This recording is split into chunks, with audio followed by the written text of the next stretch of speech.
नमस्कार, मैं हूं आपके साथ निलोफर अंसारी और आप देख रहे हैं सच की परछाई। आइए नजर डालते हैं आज की खास खबर पर। उत्तर प्रदेश के देवरिया जिले में एक दिल दहला देने वाली घटना सामने आई है, जिसने मेरठ कांड की याद ताज़ा कर दी है। मैल थाना क्षेत्र के भटोली गांव में एक पत्नी ने अपने प्रेमी और भांजे के साथ मिलकर अपने ही पति की बेरहमी से हत्या कर दी। हत्या के बाद शव को छुपाने के लिए ट्रॉली बैग का इस्तेमाल किया गया। वह अब एक खौफनाक कत्ल की गवाही दे रहा है। घटना मैल थाना क्षेत्र की है, जहाँ रजिया नाम की महिला अपने प्रेमी रूमान, जो मृतक का भांजा है, के साथ अवैध संबंधों में थी। मृतक नौशाद, जो कई वर्षों से दुबई में काम करता था, हाल ही में अपने गांव लौटा था। उसकी वापसी के बाद वह प्रेम प्रसंग दोनों के रास्ते की रुकावट बन गया। इसी वजह से रजिया और रूमान ने नौशाद को रास्ते से हटाने की साजिश रची। हत्या के बाद नौशाद के शव को एक बड़े सूटकेस में बंद कर दिया गया और लगभग 70 किलोमीटर दूर तरकुलवा थाना क्षेत्र के पडरी पटखोली गांव के पास गेहूं के खेत में फेंक दिया गया। जब स्थानीय लोगों को खेत में पड़ा एक ट्रॉली बैग दिखा तो उन्होंने पुलिस को सूचना दी।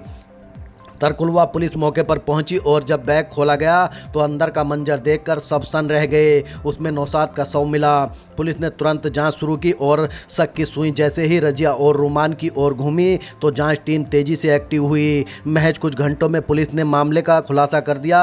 आरोपी पत्नी रजिया को गिरफ्तार कर लिया गया है, जबकि उसका प्रेमी रूमान और उसका दोस्त सत्य प्रकाश फरार है। पुलिस उनकी तलाश में लगातार छापेमारी कर रही है। एसपी देवरिया विक्रांत वीर ने मीडिया से बातचीत में बताया कि वह हत्याकांड में संलिप्त सभी लोगों की पहचान कर ली गई है और गिरफ्तारी की प्रक्रिया जारी है। उन्होंने कहा कि आरोपियों को कड़ी से कड़ी सजा दिलाई जाएगी। वहीं मृतक की बहन का कहना है कि उनके भाई के हत्यारों को फांसी की सजा दी जानी चाहिए। उन्होंने भावुक होते हुए कहा कि जिस तरह से मेरे भाई की जान ली गई, वैसे ही सजा इन दरिंदों को भी मिलनी चाहिए।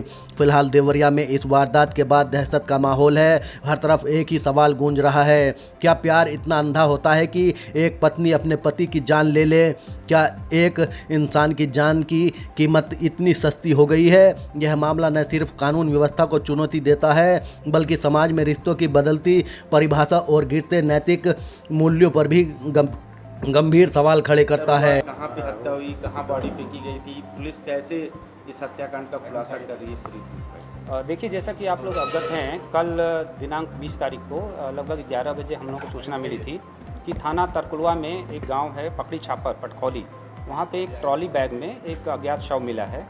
तो हम लोगों ने वहां पे विजिट किया। वहां पे क्राइम सीन पे जाके हम लोग डॉग स्क्वाड भी पहुंचा था, फॉरेंसिक टीम, सर्विलांस टीम भी पहुंची थी, सारे अधिकारी भी और लोकल पुलिस भी पहुंची थी। क्राइम सीन पे जब उसको अच्छे से देखा गया तो वहाँ पे हम लोग को क्लू मिला जिससे कि ये उनकी पहचान हुई। तो उनकी पहचान, जो मृतक की पहचान हुई थी, वो नौशाद के रूप में हुई, जो कि थाना मैल के रहने वाले थे भटौली में। इस संबंध में उनकी जो भाई की पत्नी है नगमा खातून, उन्होंने तहरीर दी और मुकदमा थाने पे मैल पे पंजीकृत किया गया। विवेचना के सिलसिले में फिर इनकी पत्नी जो हैं रजिया सुल्ताना उर्फ शिवा हैं, उनसे पूछताछ करी गई तो उन्होंने अपना जुर्म का इकबाल करते हुए पूरी तरह से बता दिया कि इनकी हत्या में ये खुद भी शामिल रही हैं और साथ में इनके पति का एक भांजा है रोमान और उसका मित्र हिमांशु, ये 3 लोग इस हत्या में शामिल रहे हैं। और ये हत्या शनिवार और रविवार के मध्य की रात्रि लगभग 2 बजे के आसपास की गई थी, प्री प्लान्ड वे में। और फिर उसके बाद ये दोनों, जो रोमान हैं और हिमांशु, ये दोनों रात को उसी में पहुँचे थे। एक बोलेरो गाड़ी प्रयुक्त हुई थी, उससे वो आए थे और हत्या के उपरांत यही ट्रॉली बैग में शव को प्रॉपर्ली लपेट के, और ये दोनों जो रोमान और हिमांशु हैं, इन्होंने चूँकि ये पार्ट टाइम ड्राइवर का काम करते हैं, तो ये अपने बोलेरो को लेकर के आए थे, जिसकी हम लोग तलाश कर रहे हैं।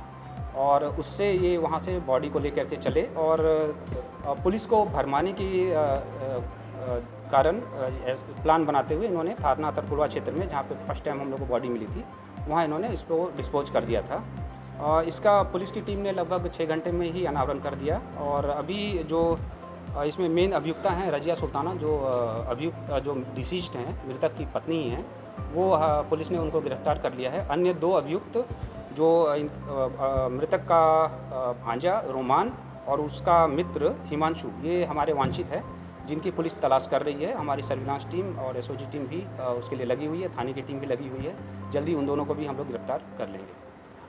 सर, हत्या क्यों होती है? देखिए, इन्होंने बताया है कि जो पीड़िता, जो ये अभियुक्ता हैं ये जो मृतक है उसका भांजा से थोड़ी इनकी नज़दीकियाँ थी और जो मृतक हैं वो इसको पसंद नहीं करता था। तो इस सिलसिले में दोनों में थोड़ा अनबन रहती थी और मृतक अभी कुछ 12-13 दिन पहले यहाँ आया था, दुबई में वो काम करता है और वो जाने वाला ही था। तो इसी के कारण थोड़ा इनमें मनमुटाव के कारण इन्होंने प्लान किया है और ये प्री मेडिटेटेड मर्डर है। इसमें पूरी तरह से इसमें अग्रिम विधि कार्रवाई की जा रही है। सर ये जानना चाहते हैं सर, जहाँ पे बॉडी मिली थी वहाँ से पहुँचकर महिला को अरेस्ट कर दिया? देखिए वहाँ पे हम लोगों को काफ़ी एविडेंस मिले थे। बॉडी को भी अच्छे से देखा गया और जो बैग था उसको भी अच्छे से देखा गया। बैग पे चूँकि वो बैग मुझे लगता है कि वो वही बैग था जिसमें कि वो जो डिसीज्ड है वो उसमें अपना सामान रखते होंगे। तो उसमें डिसीज्ड का जो सामान था उसमें उसके जो ट्रैवल का जो टैग लगता है, ट्रैवल टैग था और एक नाम का भी था। उसी के बैग पे इनके घर का एड्रेस मिल गया। तो घर के एड्रेस से हम लोगों ने इनकी आइडेंटिटी प्रूफ करी। जब आइडेंटिटी पुलिस ने प्रूव कर ली तो उसके बाद पुलिस टीम इनके गांव पे पहुंची और फिर आगे की विवेचना जब प्रचलित की गई तो फिर इसी सिलसिले में जो मेन अभियुक्ता हैं उन्होंने अपने जुर्म का इकबाल भी कर लिया। हत्या में जो घर के उपलब्ध जो 2-3 वेपन हैं, इसमें आला कत्ल में कुल्हाड़ी है, एक मूसल है और स्टील का चापड़ है।